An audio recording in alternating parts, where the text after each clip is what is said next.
buenas noches, gracias por la sintonía, gracias por estar ahí como cada domingo.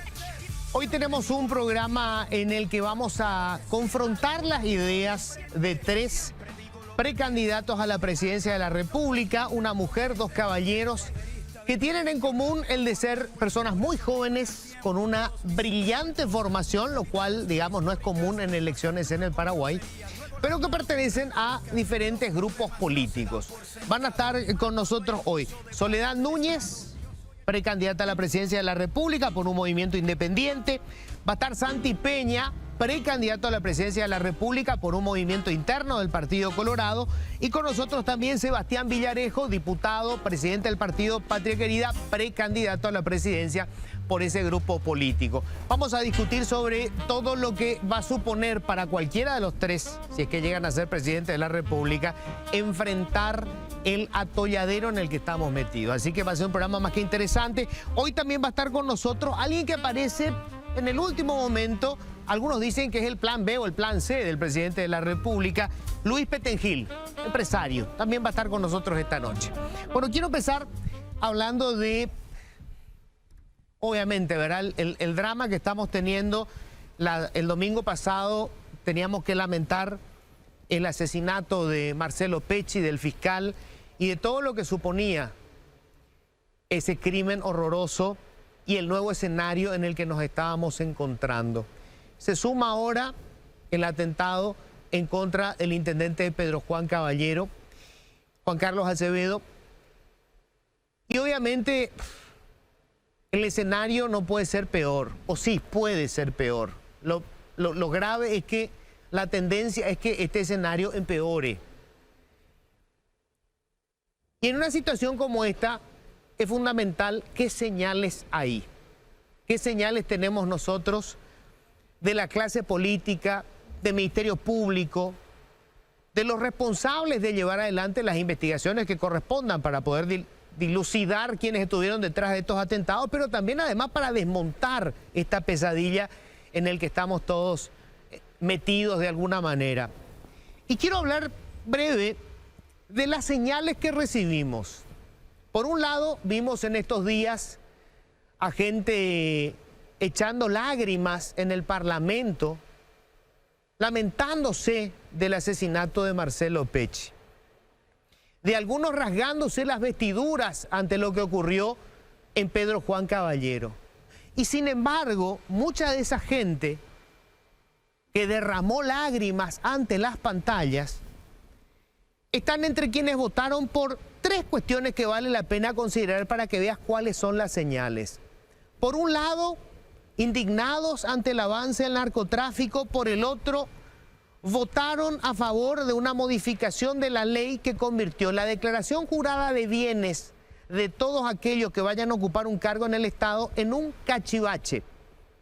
Está en manos del presidente de la República vetar este disparate.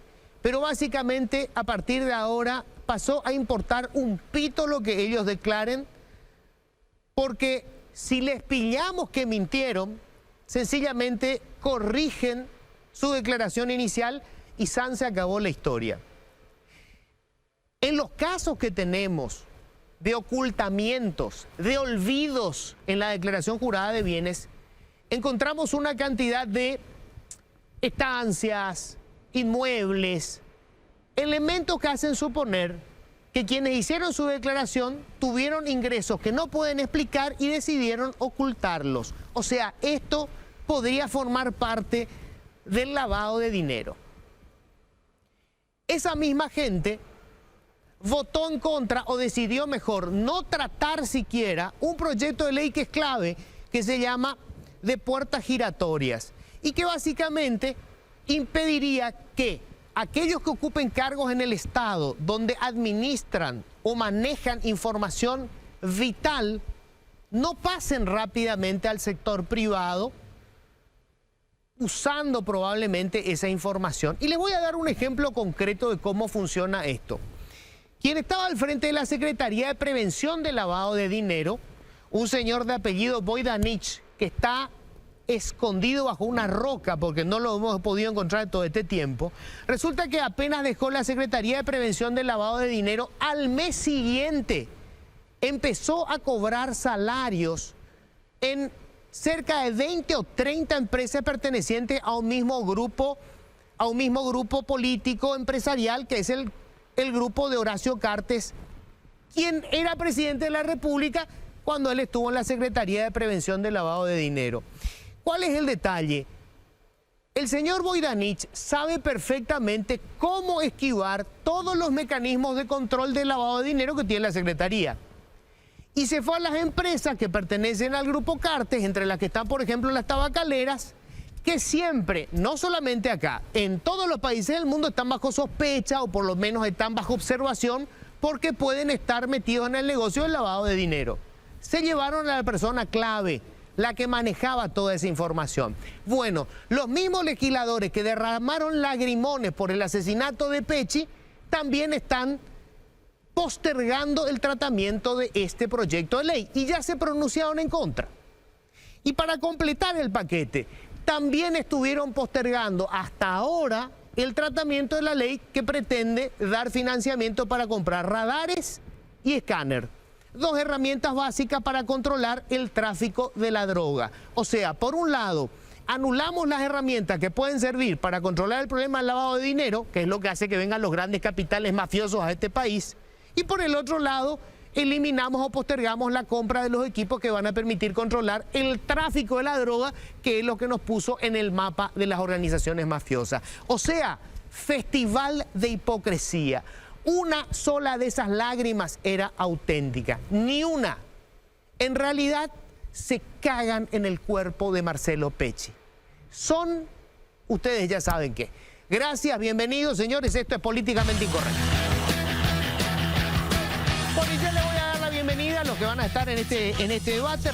Repito lo que ya les dije, son precandidatos a la presidencia de la República, jóvenes con muy buena formación académica, lo cual, digamos, es poco común, y pertenecen a diferentes sectores políticos. Y ya voy a saludar a Soledad Núñez.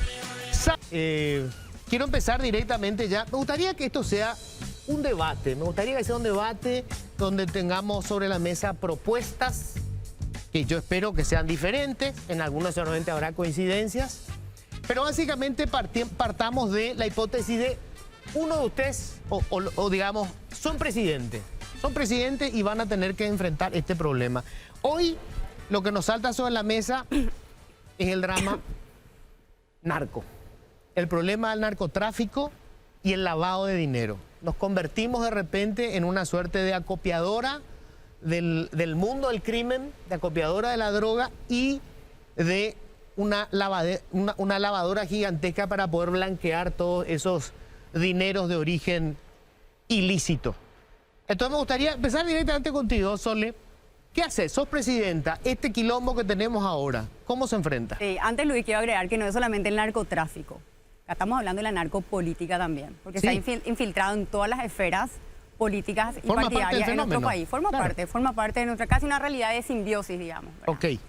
Yo creo que ahí tenemos un problema grave en términos de control de nuestras fronteras, vigilancia y control de nuestras fronteras, que hoy son difusas, que hoy son permeables, y si no tomamos en serio el control con las Fuerzas Armadas, con las fuerzas policiales, el crimen organizado va a seguir avanzando en el Paraguay.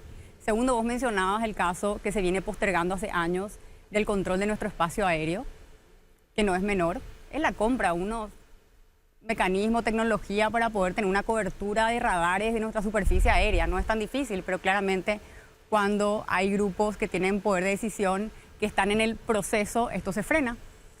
Si es que Paraguay es uno de los principales productores de cannabis y al mismo tiempo la ruta de la cocaína, y hoy en día ya digamos que hay señales claras que nos posicionan como un hub logístico para distribución de la cocaína, tenemos que controlar nuestros puertos, tenemos que controlar las vías de comunicación y ser exigentes en las reformas de nuestras fuerzas policiales para poder tener ese control y que el Estado tenga finalmente un dominio.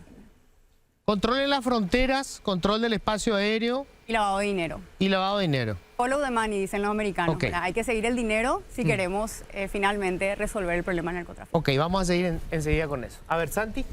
Yo creo que pasa principalmente a través de nuestra representación política. Yo creo que los escáneres son súper importantes, creo que el control territorial es clave, creo que la legislación es clave, pero podés tener los mejores escáneres, podés tener la mejor legislación, pero si no tenés las personas que resultan electas de procesos democráticos, es muy difícil de poder implementar por un sistema básico, ¿verdad? Nuestro equilibrio de poder en la Constitución Nacional le asigna al presidente de la República la potestad de administrar el Estado. Y el poder que tiene un presidente de la República es enorme, donde 5 años pueden ser poquísimos o puede ser muchísimo realmente para el daño que se puede hacer.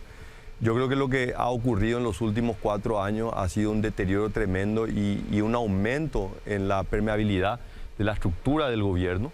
Y creo que el caso más visible ha sido la vinculación del ex ministro del Interior con grupos vinculados al narcotráfico, ¿verdad? O sea, creo que esa es la consecuencia simplemente de acciones medidas. Hemos tenido 4 ministros del Interior, hemos tenido 4 cancilleres, entonces es muy difícil desarrollar una política de seguridad nacional. Obviamente podemos entrar a hablar cómo mejoramos los cuadros policiales, hay que trabajar en los centros de formación, ¿verdad? En los institutos de formación policiales, que tengan realmente una formación más ciudadana, que tengan mayor conciencia sobre los derechos humanos. Ahí el equipamiento es fundamental, los recursos Pero vos decís, económicos. la clave es la representación política. Yo creo que lo que nosotros vamos a enfrentar el 18 de diciembre es probablemente determinante para el éxito o el fracaso de nuestro país. Es fundamental, y esto no depende de una persona, sino la decisión que tomen casi 5 millones de electores que tienen que participar primero en un proceso interno partidario y el 30 de abril en un proceso nacional. La Eso cuestión es está, determinante. ¿a quién le vota la gente el 18 de diciembre primero? ¿A quién le vota la gente y cuál es la oferta electoral que tiene? Por eso yo celebro realmente la posibilidad de ver a figuras como Seba, como Sole, que quieran participar, porque en realidad nosotros necesitamos que se multiplique, se triplique la oferta electoral en juntas municipales, en juntas departamentales, en estructuras partidarias. O sea, podemos tener una visión muy crítica de los partidos políticos, pero no se construye democracia por fuera de los partidos políticos. Tenemos que mejorar los partidos políticos. A ver, Sebastián. Este es un tema sustancial en este momento. Y una pregunta que me interpela, porque hace una semana en la Cámara de Diputados yo decía que en paz descanse Marcelo Pecci, pero que su memoria no nos deje en paz. Y lo digo claramente porque lo dije ahí. Acá un problema clave, Luis, es que el presidente de la República en los últimos gobiernos, plural, no se hizo cargo de la seguridad. Porque la inseguridad es un fenómeno social. Es un fenómeno social y lógicamente tu pregunta sobre el narcotráfico, crimen organizado, narcopolítica, es un problema interinstitucional. Entonces, si el presidente de la República no se hace cargo para que haya de alguna manera una conducción entre la policía, fuerzas militares, porque tenemos la FTC, la Senat, los ministerios, indistintamente, esto se pierde y termina siendo un desorden absoluto. Lógicamente, en cada una de las patas tenemos que trabajar. En la pata de la policía estamos trabajando en el Congreso, ya lo intentamos y perdimos lastimosamente la votación de la bancada acá de Santiago, la reforma de la ley policía, pero espero que ahora hayamos llegado a un nuevo acuerdo y logremos reformar la ley de la policía. Pero esa es una pequeña pata, porque tu pregunta va hacia el narcotráfico y el crimen organizado. Eso es interinstitucional. Nosotros necesitamos que el presidente se haga cargo, no que esté desaparecido como Mario Abdo Benítez en campaña, no que esté desaparecido como Horacio Cartes estuvo desaparecido sus últimos años de gobierno, también en campaña, y que se ocupe. Eso es sustancial. Y acá quiero ser directo por este tema, hay que ser claro si queremos ser presidente de la República. Y yo le pregunto a Santiago Peña, de frente, al lado suyo, yo quiero saber si él va a seguir con la actitud tibia que tuvo de ministro de Hacienda, que tuvo de candidato, cuando dice, a mí no me importa si Tabesa vende cigarrillo y paga factura.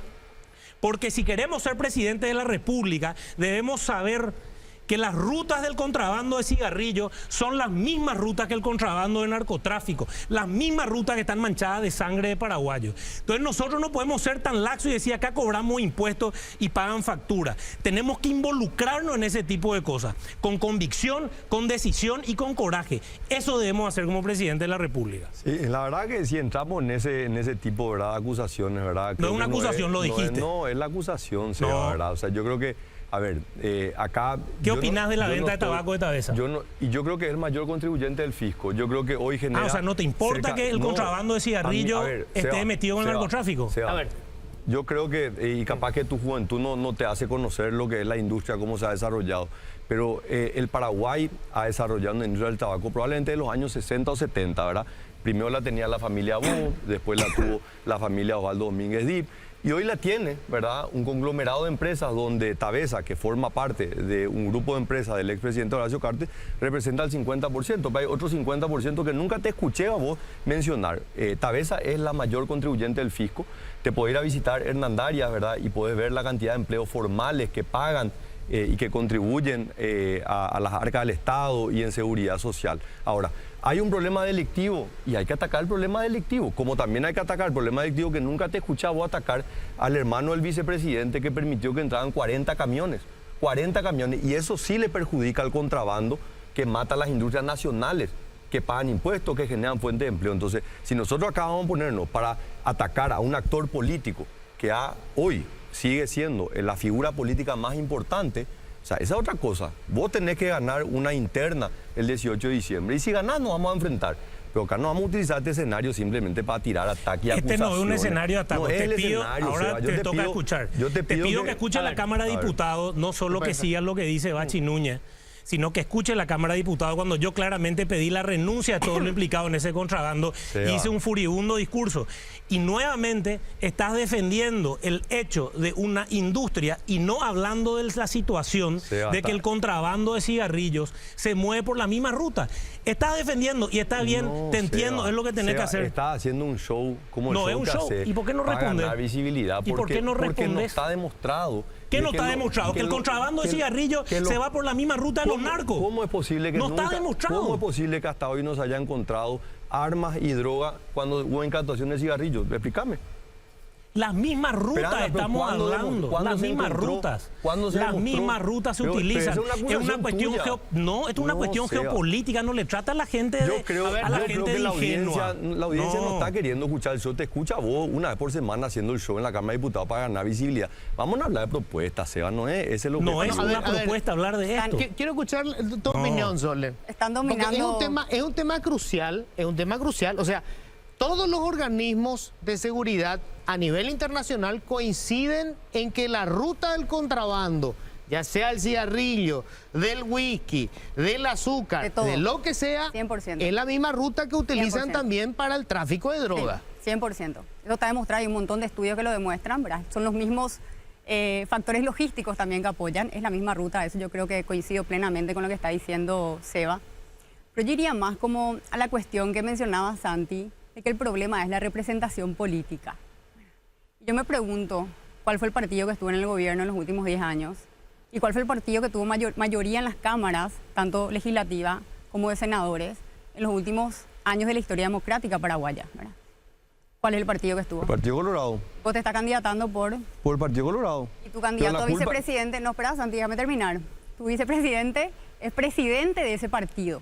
Y yo creo que acá lo que hace falta también, porque estos debates son sanos para el fortalecimiento de la democracia, y creo que nosotros como jóvenes tenemos la obligación de no ser tibios, de desafiar a los sistemas y los esquemas que están implantados y que vienen dominando la práctica política en Paraguay. La sociedad espera eso de las nuevas generaciones. Por eso es que yo le entiendo cuando Seba se pone nervioso y te reclama de esta manera, porque creo que es un reclamo de toda una generación que espera, sobre todo los candidatos jóvenes, Santi, más coraje, más determinación para poder cambiar las cosas en nuestro país. No entrar al juego político, simplemente jugar según las reglas que hoy están establecidas. Y esa es la imagen, de alguna manera, de mi punto de vista, que transmitís a una generación de jóvenes. Yo creo que no, ¿verdad? Y diciendo, y de vuelta, yo creo que estamos todos en un proceso difícil tratar de separar. Yo entiendo que Luis lo que busca es tratar de buscar una discusión con altura de políticas públicas y no entrar en la política tradicional chabacana, simplemente hacer acusaciones. Yo reivindico la participación política. Yo me considero una figura política nueva que quiere transformar la política en un partido que a lo largo de 135 años ha sido un gran protagonista. Y la culpa no es de los que se involucraron, la responsabilidad de los que no se involucraron.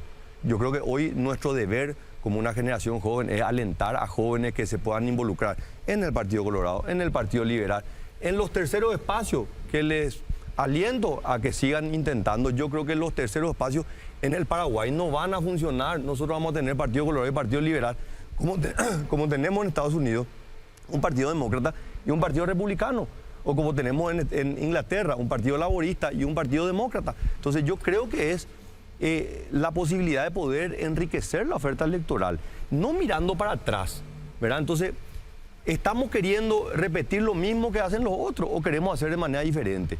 ¿Qué va a cambiar la política en el Paraguay? La representación, cuando mejore la representación. ¿Y cómo mejoramos la representación? El problema es que hay- Alentando, no diciendo la política es todo lo malo.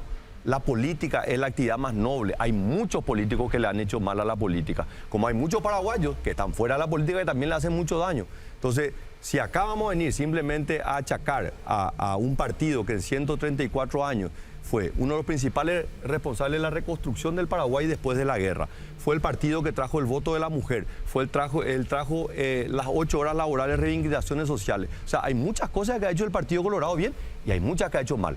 Y yo reivindico las buenas y ataco las malas y en mi propia lucha dentro de este espacio político, hagan ustedes lo mismo, ¿verdad? Ahora, yo sigo preguntando esto. ¿Cómo hacemos para desmontar la narcopolítica? Porque hoy tenemos dentro de los partidos, obviamente, principalmente en el Partido Colorado, porque es el que lleva más tiempo en el poder, Sí. candidatos que están bajo sospecha o probado que tuvieron relacionado con el tema narco. Si no nos desprendemos de ello, ¿cómo vamos a conseguir después sanear desde el gobierno, digamos, el país? ¿Cómo nos desprendemos? ¿Simplemente cerrando las puertas o abriendo las puertas para que más gente buena se involucre? Primero, no defendiendo. Bueno, a ver. Primero, no defendiendo y no abrazándonos con narcopolíticos. Hay que tener un poco de coraje y tener claridad de con quién construimos espacios políticos. Entonces, como yo decía, cuando salvábamos intendentes, no yo, pero cuando la Cámara de Diputados salvaba intendentes, salvaba gobernadores por un corporativismo político, involucrados muchos en temas narcos, como explotó en medios, son cosas que hay que tener claridad y tomar posiciones al respecto. Y esta no es una cuestión de colores. Yo no estoy hablando del Partido Colorado, Santiago. Yo creo que más que nada, hoy cuando hablamos de una nueva generación, no se trata solamente de ser joven, sino porque ser un joven con ideas viejas o ser un joven que defiende las prácticas políticas viejas con el esfuerzo de llegar, no es una nueva generación que va a transformar el Paraguay. Y yo creo que es el momento de tener el coraje también un poco de alejarse de figuras viejas. Sí. Y espero y confío que tenga ese coraje que hasta hoy no lo estás teniendo. Y está usando de defensa el decir, me atacan, show. El debate político es esto. Claro. A vos te tocó tener un debate con Marito que es más flojo que esta copa de agua. Ahora tenemos que debatir en serio y te agradezco, estamos acá debatiendo. Sí. Y es importante debatir sobre estas cuestiones. Y son políticas públicas estos debates. Sí. Esto no es un show. Son políticas pero públicas. Estás haciendo un show, Seba, ¿verdad? Y esa es la parte que yo reivindico, ¿verdad? Yo te agradezco, Luis, y jamás voy a negar a sentarme acá. Todo el mundo que me dijo, estás loco para sentarte en una mesa con dos personas jóvenes que pueden ser muy versátiles, pero no tienen la mínima posibilidad de llegar a una elección después del 18 de diciembre. No tienen ni la más mínima posibilidad. Y yo sí tengo posibilidades muy ciertas de pasar las internas y competir con alguien del espacio que ellos tengan, ¿verdad?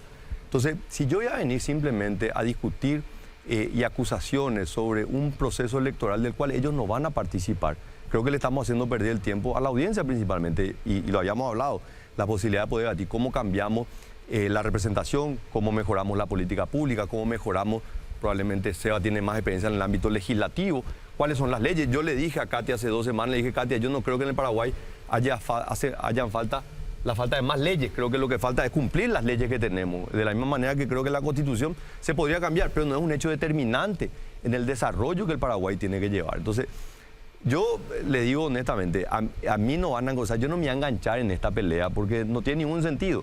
Podemos hablar de cómo mejoramos la política. Yo entiendo, Seba, vos tenés una experiencia más en el ámbito legislativo, capaz te falta la experiencia en el ámbito ejecutivo. Nunca trabajaste en un ámbito ejecutivo del sector público y te vas a enfrentar con muchos de los problemas de los cuales vos no tenés la menor idea, querido Seba, te soy honesto, ¿verdad? Soledad tiene una experiencia donde ya le tocó confrontar y sabe la dificultad y la importancia que es de tener un equipo que le pueda apoyar para que se pueda implementar una política pública, ¿verdad? Entonces, te voy a repetir, no me vas a enganchar en tu ataque, te soy muy honesto. Luis, hay un tema acá. Porque ese es el Santi Peña hablando de la soberbia, ¿verdad? Y la petulancia, que creo que también hay que cuidar eso en los modales, en la política, sobre todo cuando hablamos de nuevas generaciones, Santi, ¿verdad? Por eso estoy acá.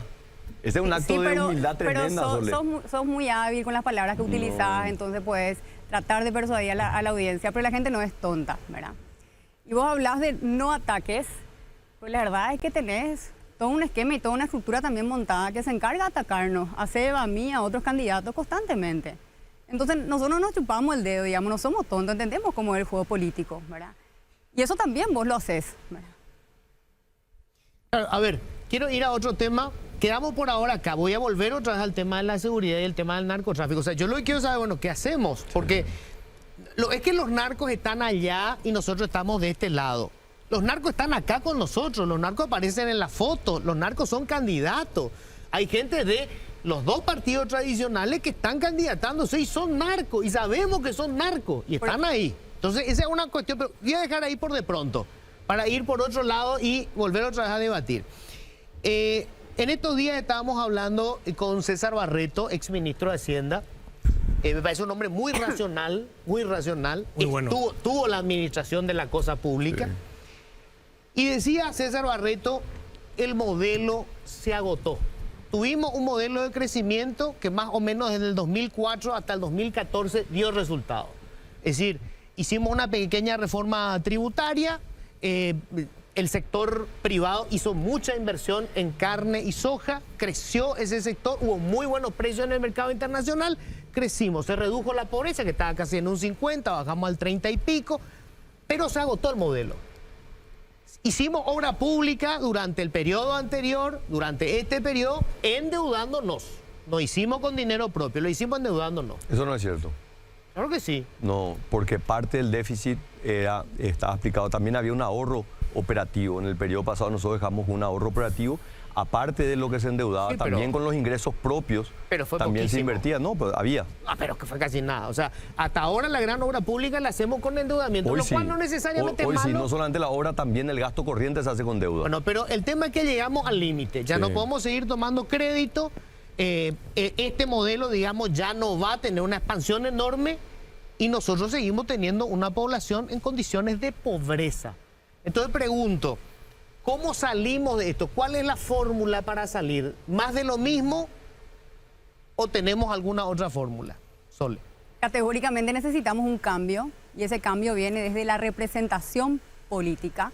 Y yo a la ciudadanía le digo, pretender resultados distintos y seguir haciendo lo mismo no va a funcionar.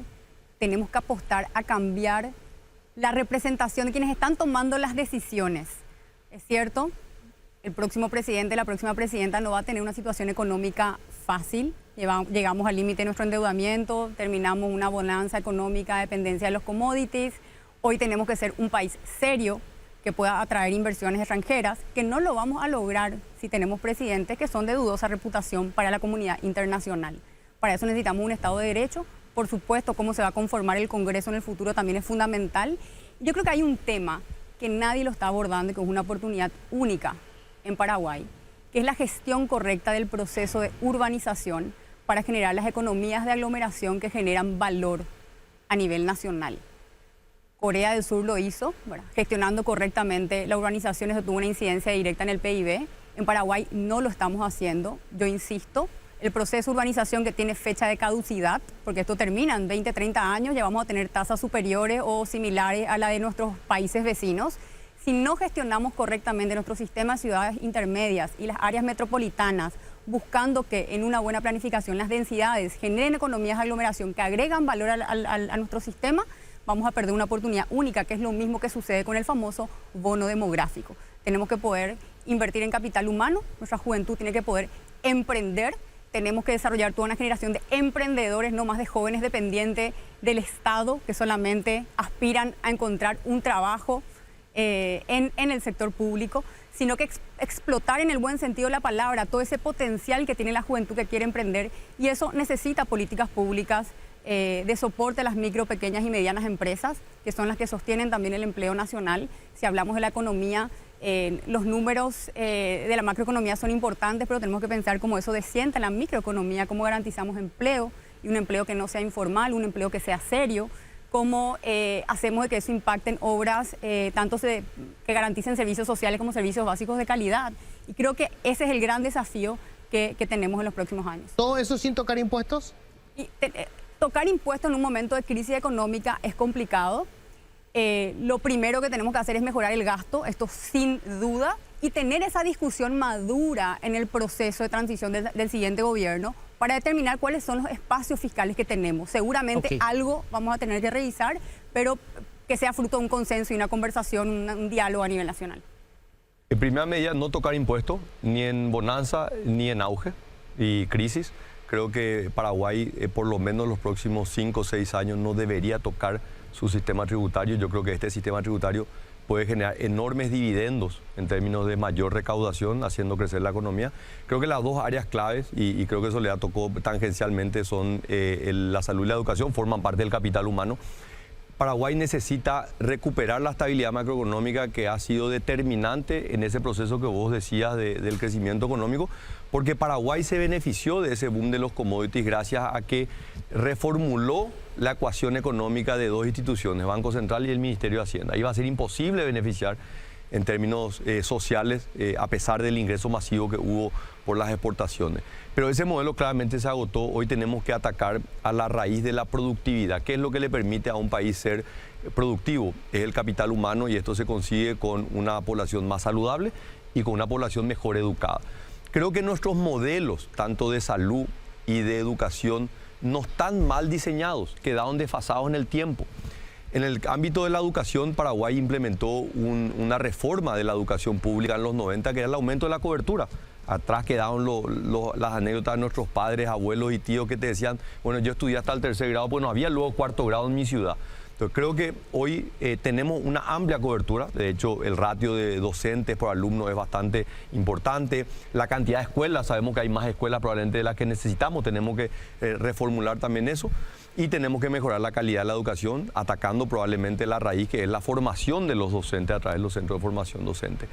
Y el ámbito de la salud, también tenemos un problema que nuestro sistema quedó totalmente desfasado en el tiempo. El sistema que tenemos hoy de un Ministerio de Salud, que al mismo tiempo de ser rector y regulador, también el proveedor, quedó desfasado en el tiempo porque en los últimos 60 años la población paraguaya aumentó, la expectativa de vida aumentó y la complejidad de las enfermedades también aumentó, y el diseño institucional nunca cambió.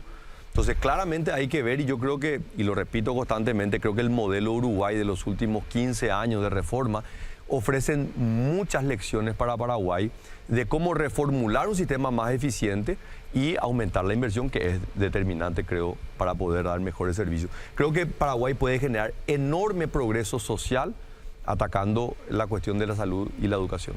Correcto, Seba. A ver, en el tema de economía, en primer lugar, una prioridad tiene que ser la generación de empleo digno. De empleo digno, no solamente una generación de empleo masivo, como de repente pasó con la maquila finalmente en México y otras cuestiones. Segundo, nosotros creemos en la cooperativización como una estrategia de política pública. Creemos que en Paraguay, no por una cuestión teórica, lo que funcionó y se ve que funcionó en lo largo y ancho del país, en los diferentes departamentos, es una fuerte cooperativización, y como tal hay que atacar en política pública. Tercero, hay que trabajar fuertemente en la innovación, al construir en capital humano, como bien lo estamos hablando. Hoy es el capital más importante, el capital humano. Si hablamos luego de educación, que quizás sea un tópico para no entrar en muchas cosas, podemos darnos cuenta que a partir de la innovación, acá en Paraguay ya hay ejemplos positivísimos de grandes empresas que se van creando y construyendo.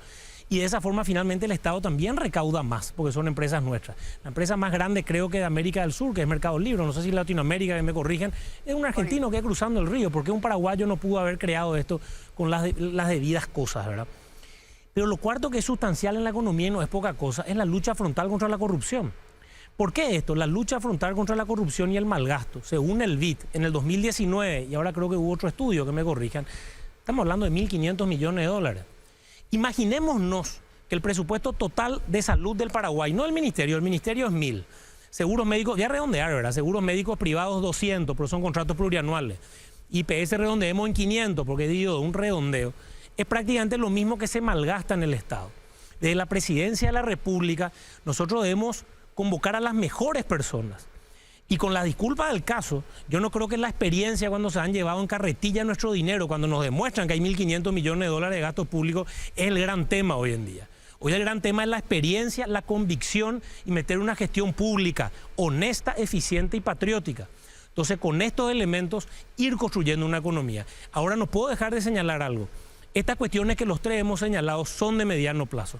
Hoy tenemos un inconveniente en el 2022, Urgente. que es el coletazo de la pandemia en la economía. Hoy como nunca antes no alcanza. Eso nos vemos y nosotros recibimos a la gente en el Congreso todos los días. Hoy no alcanzan los salarios para la comida.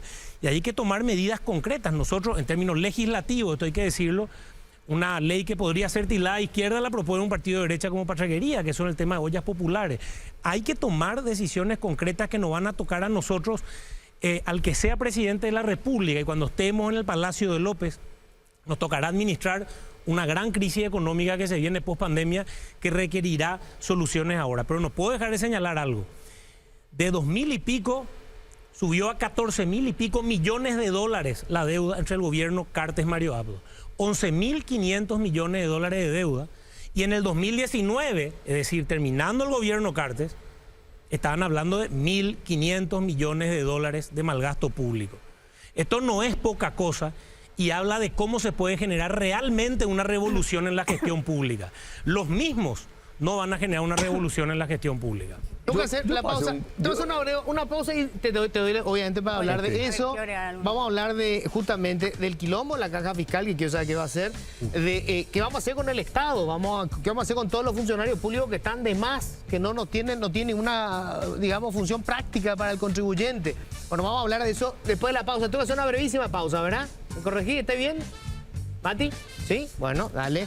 Voy con un par de recomendaciones.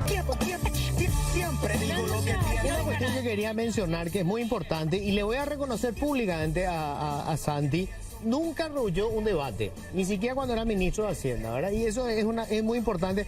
Hubo la que es más duro para estas cosas, hubo la que espero que para el siguiente debate también no tenga ningún problema en asistir con quien vaya a ser el contendiente, independientemente que vos creas que tiene o no oportunidades de llegar, ¿no? Eso vamos a ver, todavía falta mucho, pero creo que es muy importante, y es muy importante y es muy sano esto. Yo sé que el debate a veces es difícil, Hace falta nos más, excitamos Luis. con el Hace debate, falta más debate. pero eso es bueno, claro, es sano, en esto consiste la democracia. Que nos motivemos y que la gente se quiera involucrar. Esto es un debate sano. Creo que dentro de lo duro nos estamos tratando con respeto, nos estamos tratando con la debida. Creo que esta es una nueva forma de debatir y creo que esa es una señal de una nueva generación. Espero que sea así, Santi. Soledad quería decir algo, pero yo quería hacer también un comentario. Sí, yo quería agregar algo también a lo que estaba diciendo Seba. Porque la verdad de la corrupción reinante como una práctica de hoy en día está súper presente en todas las instituciones públicas. A mí me tocó administrar una institución que estaba dominada por la corrupción. Hemos hecho destituciones a funcionarios que eran los jefes, cabecillas del esquema corrupto, cámaras ocultas, etcétera. Pero si queremos reformar esto de manera consistente, tenemos que ir a la reforma del servicio civil. Eso es fundamental, pero una reforma que no solamente introduzca la meritocracia, que es necesaria y que creo que hemos avanzado en alguna medida en el Estado paraguayo en los últimos años. Tenemos que lograr que desvinculemos el cordón umbilical que tiene la administración profesionalizada del Estado con el poder político.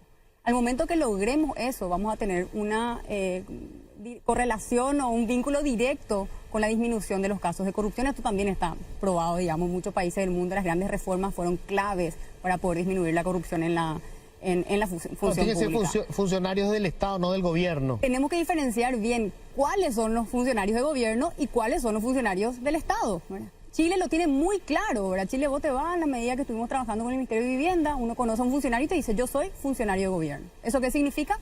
Entra con el presidente, sale con el presidente. Es lo que estaría tipificado en nuestra ley de la función pública como los famosos cargos de confianza, pero aquí se malinterpreta, se malutiliza. Las leyes están ahí, el papel soporta todo, pero honestamente los hombres y las mujeres terminan violando todos esos procesos. Entonces tenemos que lograr y llevar adelante una reforma seria del servicio civil que no solamente se haga a través del impulso a la élite política, sino que involucre también a la élite económica, a la academia, a la sociedad civil, que sea un gran consenso nacional, donde todos acordamos no más injerencia político-partidaria en la educación, no más injerencia político-partidaria en la salud. Para conseguir una ambulancia uno tiene que llamar al político de turno. Para conseguir una cama de hospital es una cuestión indigna y humillante para el ciudadano que tiene que estar rindiéndole pleitesía al político territorial de turno para acceder a servicios básicos que son un derecho que tendrían y deberían de ser un derecho en la República del Paraguay. Y mientras no cortemos esto, y creo que ahí tenemos una responsabilidad enorme como nueva generación que entra a la política, las cosas no van a cambiar en el Paraguay. Y necesitamos eso a partir del año 2023. Sí, yo creo, nomás para seguir nomás el hilo de lo que dice Soledad, yo creo que la ley es importante, pero la ley no resuelve los problemas. Vamos a tener una gran ley, pero si es ejecutada por malas personas va a ser una pésima ley. Entonces, quiero volver al punto de la representación a todos los niveles, nacional, departamental y también municipal, ¿verdad? Porque vas a necesitar, porque un funcionario de gobierno que es nombrado en una posición tiene un voto, el voto que le dio la persona que le nombró ahí. La autoridad municipal tiene el voto de la población y tiene el mandato para ejercer ese poder. Lo que tenemos que hacer es mejorar la representación a todos los niveles. Y yo, en la experiencia que vimos de las elecciones municipales de octubre pasado, yo vi un cambio. Yo vi la incursión de nuevas figuras jóvenes y ha habido una gran renovación. Dentro del Partido Colorado, más del 75% de todos los cargos fueron renovados entre intendentes y juntas municipales. Ese es un punto. El otro punto que quería mencionar, porque pasó así muy solapadamente, se va diciendo que cuidado con no hacer trabajos de baja calidad como los de la maquila. Creo que esa es una apreciación incorrecta. Yo creo que eso desconoce primero lo que pasó en México, mencioné, no es lo mismo. No, pero reivindico lo que pasa en México y yo reivindico la oportunidad que tiene Paraguay a través del régimen de maquila. Desde que Anna Smith sacó el libro La riqueza de las naciones en 1776, ninguna nación del mundo pasó del subdesarrollo al desarrollo sin pasar por un proceso de industrialización. No existe país que haya pasado del subdesarrollo al desarrollo. O sea, la industrialización es lo que genera valor agregado. Y la maquila es una gran herramienta para incursionar en la industrialización. Y no lo analicemos solamente desde la teoría. Yo te invito a que vayas a ver, si no conoces, a las diferentes maquiladoras. Una, por ejemplo, varias que están ahí en Capiatá, ¿verdad? Donde vos ves chicos que llegaron caminando cuando se abrió la fábrica, a los 6 meses llegaban en moto y al año ya venían en auto. Entonces, ha habido un progreso tremendo y cerca de 50.000 empleos de calidad se han generado en ese segmento en jóvenes que eran los ninis, ni estudiaban ni trabajaban. Entonces, hace una semana estuve entre Mingaguazú y Santa Rita, sobre la ruta sexta, se instaló la industria de gelatina más grande de Sudamérica, la tercera más grande del mundo. Están haciendo gelatina en Paraguay, bajo el régimen de maquila. 30, 40 millones de dólares, una inversión que impresionante. O sea, yo reivindico a la maquila como uno de los principales regímenes de atracción de inversión para poder nosotros conectarnos con una cadena logística de producción que obviamente tiene como destino Estados Unidos y Brasil, que es nuestro principal socio comercial, pero que nos puede permitir responder rápidamente sobre una mano de obra que hoy nos confirman no es la más educada, pero es altamente entrenable. Bueno, en primer lugar, pedirle que nos ponga en mi boca las palabras concretas que no dije fuera de contexto en otra respuesta, pero no importa. Yo creo plenamente en el proceso de industrialización y creo que la maquila es un paso, pero no puede ser el gran objetivo y solamente festejada la maquila. Industria con tecnología es exportar leche en polvo como ya hacen las cooperativas. Hay mucho que trabajar en el proceso de industrialización donde realmente también creemos y construimos ese futuro y trabajo digno por sobre todas las cosas. Donde la maquila es un paso, pero no puede ser nuestro único fin. No puede ser nuestro único fin y creo que en eso coincidiríamos. Hay algo en lo que creo que tenemos un acuerdo quizás los tres, entonces me gustaría hablar de eso. Yo creo que, y en varios otros también de la oposición, porque tocaste el tema previsional, Luis. Nosotros tenemos un enorme desafío en construir un sistema previsional más justo, que se amplíe. Yo creo que como presidente de la República un objetivo para mí tiene que ser duplicar por lo menos del 19 al 40, o sea, del 20 a 40 la gente formalizada dentro del sistema jubilatorio. Porque lo que ocurre hoy es que pagamos, creo, que me corrijan sin problema, 140 o 150 millones de dólares al año hoy en déficit de cajas fiscales, que le escuché al ministro de Hacienda decir que podía ser 1.000 en unos años, en el 30. Y también estamos pagando... Este año van a ser 220 millones de dólares. Más de 200 millones de dólares al año en tema de adultos mayores. ¿Por qué pagamos adultos mayores? Porque no tenemos adultos jubilados. Porque cuando alguien está jubilado y se construyó ese aporte, eso no ocurre. Y creo que tanto en el sistema jubilatorio y en el sistema de salud, que es algo que tanto surgió en la pandemia, creo que la mayoría, porque lo escuché hablar a varios, estamos afinados a que si el modelo uruguayo es probablemente el destino al que tiene que ir nuestro país. Nosotros tenemos un gran desafío en la salud, ya que ahora estamos medio en una mezcla, tocamos cada uno algo. tenemos un enorme desafío en la salud que nos tocó en la pandemia. La pandemia, lo que ocurrió ahí en nuestro sistema no es culpa de este gobierno, ni uno solo antes, ni uno solo antes. Son decenas de años donde no se priorizó la salud pública y se priorizó de una otra forma, en un momento dado, un sistema clientelista y prebendario. Porque el modelo de salud, IPS y demás se construyó mucho antes ya, evidentemente, de la democracia. En ese nuevo desafío que ojalá, si estamos en ese acuerdo muchos candidatos, ojalá en este periodo podamos aprovechar ya y presentar algunos primeros pasos. Tenemos que preguntarnos si un primer paso es dividir IPS, salud y jubilación. Si es un primer paso, qué interesante sería, como un primer acuerdo, hacerlo ya ahora, porque ahí ganamos tiempo. Cuando me toque ser presidente de la República, si ese paso ya se dio, podemos dar el segundo. Y yo creo que ese sistema unificado de salud, que en pocas palabras, para decirle a la gente poco, si no, es muy confuso, y creo que en eso, como digo, hay un acuerdo, es que hoy nosotros tenemos, el que paga IPS se va a clínicas y no le dejan entrar. Si vos tenés un RUC, te va a IPS y no te reciben. Y eso no puede ocurrir, y tener una triple inversión entre IPS, Ministerio de Salud e incluso el sistema privado. Se tiene que trabajar íntegramente, entonces finalmente uno al abonar un seguro se atiende donde sea posible y eso ayuda a todos. Y ha ocurrido en Uruguay, para citar un ejemplo, y tenemos que acomodarlo también a una realidad paraguaya, que no vamos a lograr un proceso de formalización tan rápido y quizás necesitemos un fondo también, como existe para enfermedades catastróficas. Ojalá podamos encontrarnos hoy, pero algún primer paso que dar ya en este periodo para llegar mejor. Ese primer paso es la creación de la Superintendencia de Fondos de Pensión. Sí, y trabajamos eso trabajamos y lo decimos. Desencadenante de otras reformas que van a venir, pero ese es un eje central. A ver, quiero preguntarle un par de cosas con respecto a cuestiones que están ahora. El presidente de la República tiene que vetar la ley que despenalizó la declaración jurada de bienes. Sí, tiene que vetar. Sí. ¿Estás de acuerdo? Sí. ¿Y cómo discuten eso a nivel de partido? O sea, ¿vos tenés opiniones son contrarias a cómo votan yo lo que creo es que acá hubo una discusión y donde también la Contraloría tuvo una posición muy importante, capaz que no fue pública, ¿verdad? Pero del proyecto original, que después fue modificado, y ambas versiones, o sea, las dos eran malas versiones, ¿verdad? Y finalmente lo que se decidió es lo menos malo, ¿verdad? Porque acá, si la Contraloría hace una investigación de que pueda convalidar tus ingresos con tu patrimonio, nadie duda que en ese momento vos ya no podés hacer ninguna modificación. ¿Qué pasó si en el proceso, entre los años que vos tuviste, hiciste cambios y actualizaciones en tu declaración? Eso es lo que se quería penar.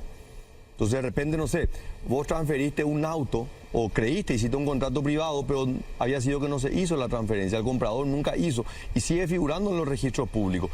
Eso tiene que estar penado, ¿entendés? O una persona que tenga varias propiedades y diga, ¿sabes que me olvidé de un lote de 15 millones de guaraníes? Yo me voy preso por eso. Entonces creo que la discusión se fue distorsionando un poco. Pero esta ley la tiene que vetar el presidente. Yo creo que sí, ¿verdad? Yo creo que la ley realmente no resuelve absolutamente nada, ¿verdad? Como muchas de las leyes que se presentan con un objetivo, y Sebastián no me va a dejar mentir, es una técnica. Hagamos estas modificaciones para que al final el presidente tenga que vetar, porque al final la ley no sirve para nada. Yo creo que la ley no resuelve nada. Yo creo que el presidente debería vetar. Y en todo caso pedirle a la Contraloría General, diga no, ustedes como institución que tiene que utilizar esta información, ¿cuál es el mejor mecanismo para poder evitar que se escondan o para que ustedes cuando hagan la investigación tengan todas las herramientas legales? Una precisión, contento de escuchar que Santiago Peña también habla de que hay que vetar la ley, hay que vetar. Ahora es importante decir cuál es la importancia de esta ley para que no haya confusiones, no es la menos peor. Primero, esta ley viene a solucionar una primera propuesta que vino del movimiento Honor Colorado cuando se metió que había que meter declaraciones juradas de todo el mundo por una cuestión así rápida política, y que es lo que terminó sirviendo para que muchos abogados ganen plata en la Corte Suprema de Justicia y armó un descalabro realmente serio en muchas cuestiones para el Estado, que incluso llegaba al tema del combustible. Tuvimos que generar cosas también para eso, ¿verdad? Entonces esta ley presentada por la misma Contraloría, el borrador, soluciona eso. ¿Qué ocurre? Se mete esta patita que no es tan así, porque la ley original habla del dolo, porque pueden ocurrir cosas como la que está mencionando, y la ley original siempre habló del dolo.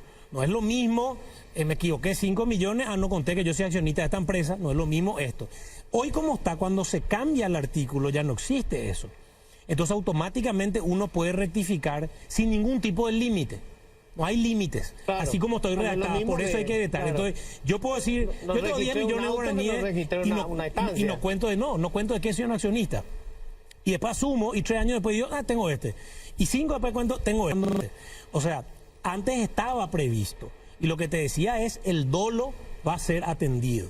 Entonces, esta modificación que fue propuesta por Honor... Pero ¿quién definía el dolo? Explica eso, porque ese es un problema, te digo. Yo la información que tenía, que la misma Contraloría decía, ¿quién va a definir el dolo? El Contralor del momento, una medida Esas son subjetiva, situaciones. ¿verdad? Pero es importante decir eso, ¿verdad? Porque este es un garrote que le iban a dar al Contralor, que es una figura que es electa por una cuestión política también, ¿verdad? Y esto puede funcionar a favor del gobierno de turno, a favor de la oposición, en contra, o sea, Bueno, pero el era tema- muy peligroso. Por eso te digo, Luis, Bueno, que pero yo... el tema es que vos declares bien Son tu- riesgos que hay que tu asumir en un declaración. contexto. pero Estamos- declaración jurada. tenemos que tener cuidado, ¿verdad? Tenemos que tener cuidado porque algo que ha crecido muchísimo en América Latina es la utilización del aparato represivo del Estado con fines políticos partidarios. Y te lo dice... Usted tiene eso- mucha experiencia en y te eso. lo dice Eso pasa en alguien de un Paraguay. partido. Eso Pero pasa en digo, Paraguay pero hace eso- mucha experiencia en tu esa movimiento. discusión, Lo que- Luis, esta discusión nadie tuvo. Acá todo no, las declaraciones juradas, hay que van a esconder. No, acá era darle una herramienta al Contralor General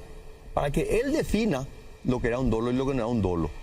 Era tremendamente peligroso. A ver, Yo creo que hay riesgos que tenemos que asumirlos. Lo que tenemos que ocuparnos es de elegir a un contralor que sea independiente. Ya no más que haya una injerencia político-partidaria en las decisiones de los órganos de control tan importantes como la Contraloría. Porque acá el problema, empezaste este programa, Luis, hablando del narcotráfico, del crimen organizado, todavía le estamos llorando las muertes en nuestro país. No podemos tener medias tintas.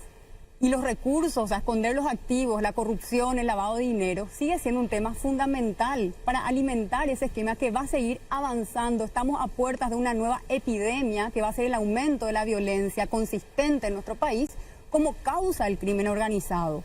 Y acá estamos enfrentándonos a la amenaza también inminente del olvido, porque pasan estas cosas en Paraguay, nos indignamos, nos duele.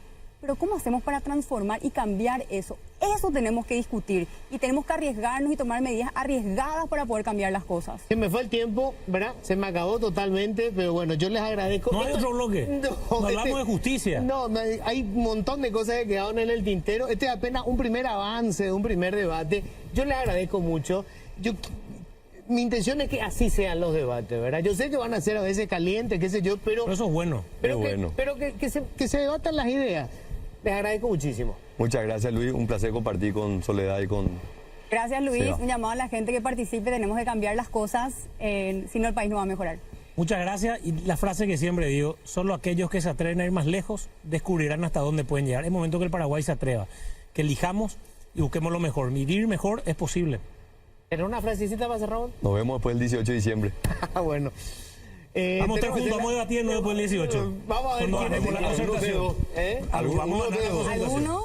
¿O? O los dos, ¿verdad? O los Yo dos. no sabe. Tenemos que hacer la pausa. Y que apareció de repente en el escenario político como un potencial candidato o precandidato. Él es un empresario, en realidad nunca había estado antes militando en política, pero bueno, ahora surge su nombre. El empresario Luis Petegil está con nosotros. Cómodo.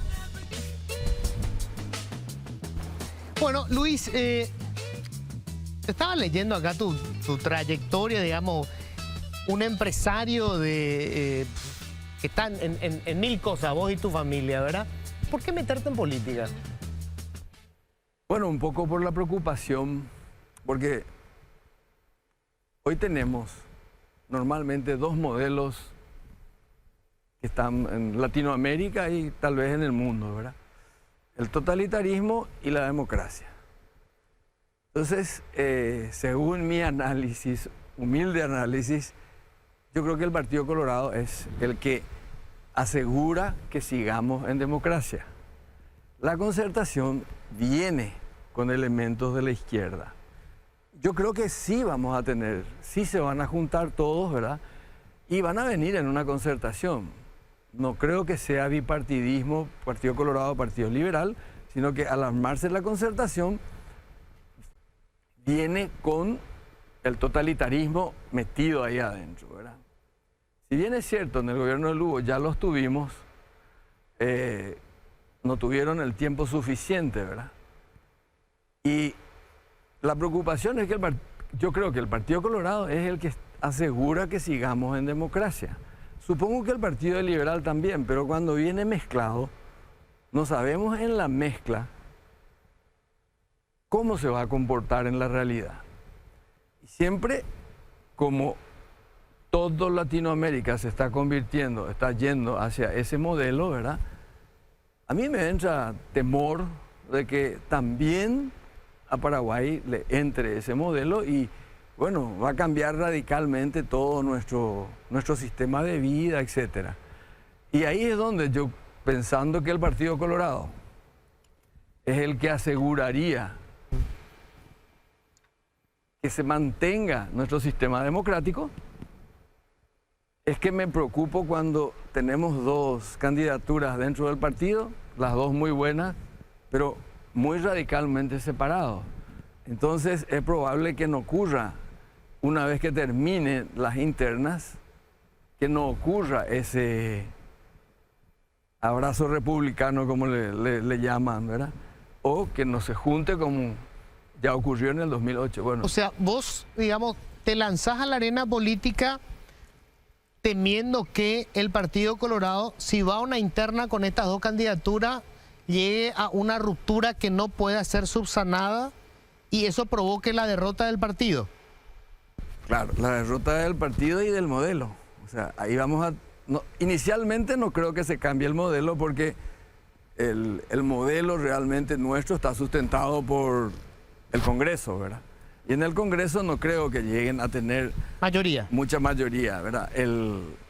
No la concertación, sino la parte que...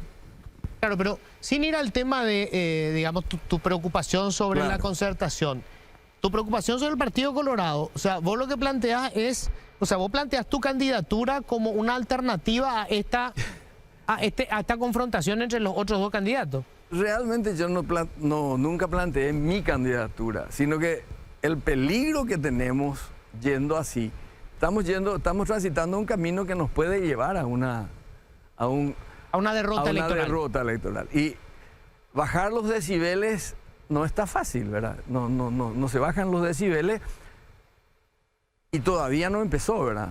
Recién va a empezar a partir de que las candidaturas estén inscritas, etcétera. Es un temor nomás, ¿verdad? Pero más como un ciudadano, yo siempre fui colorado y cerrista, familia tradicional, ¿verdad?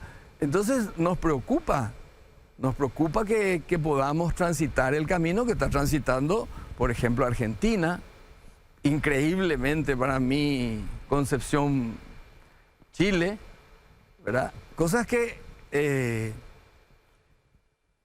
populismo con violencia.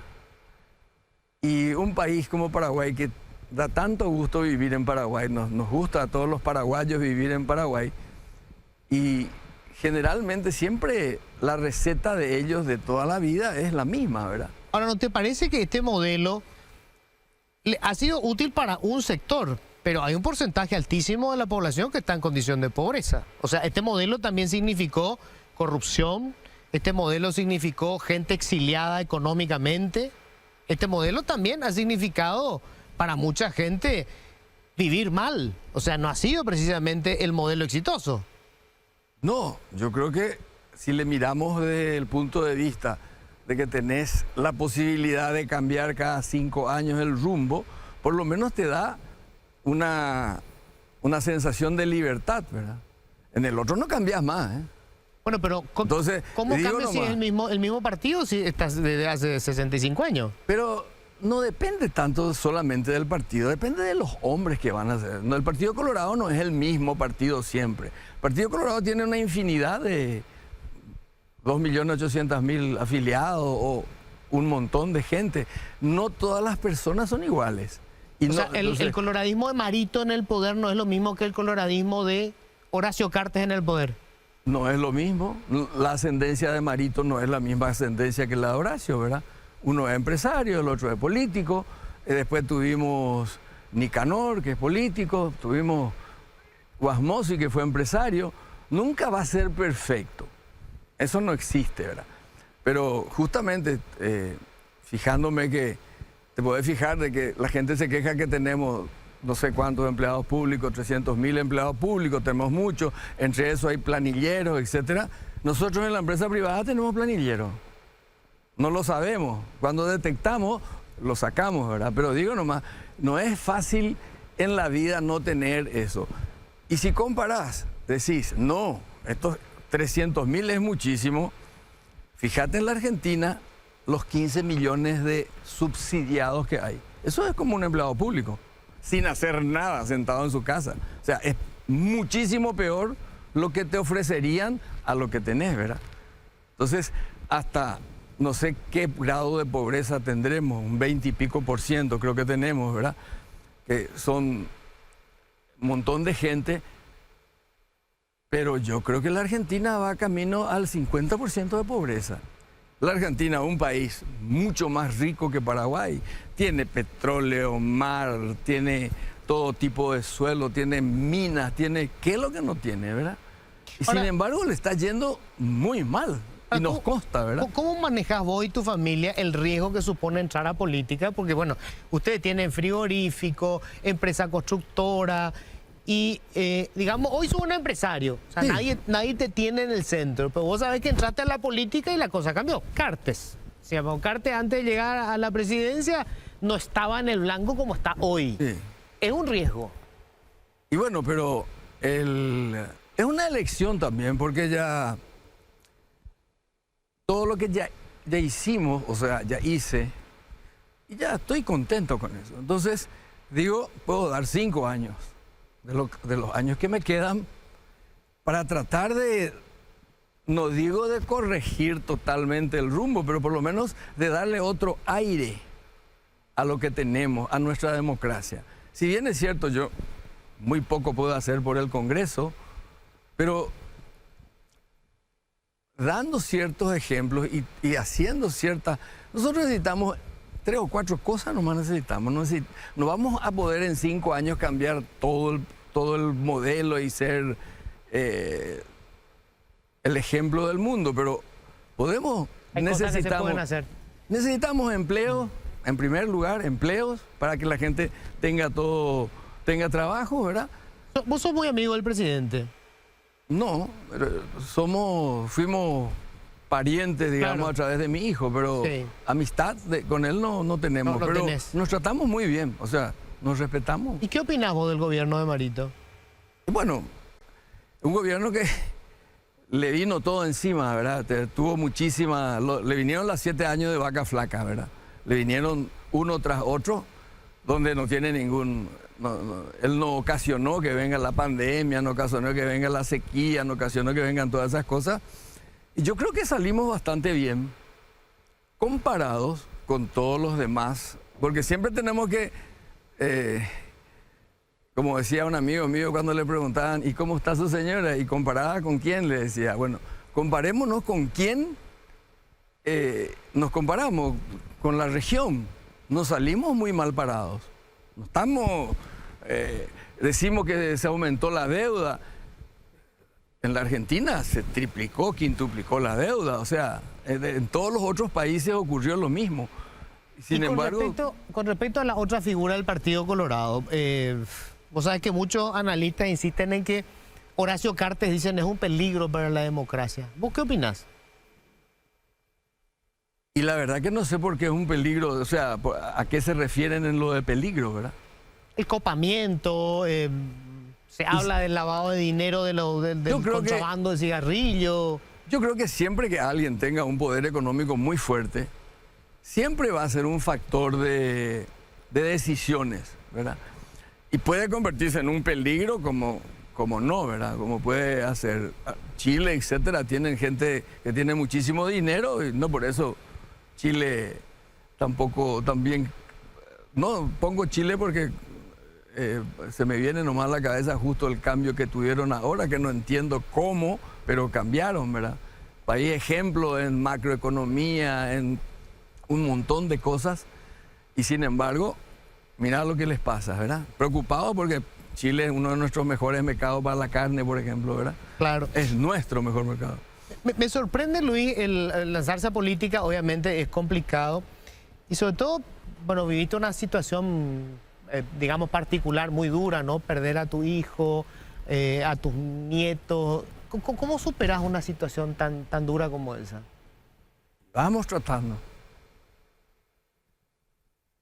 Poco este desafío es encontrarle otra vez un sentido fuerte a la vida. Yo la verdad es que nunca dije que yo era un candidato.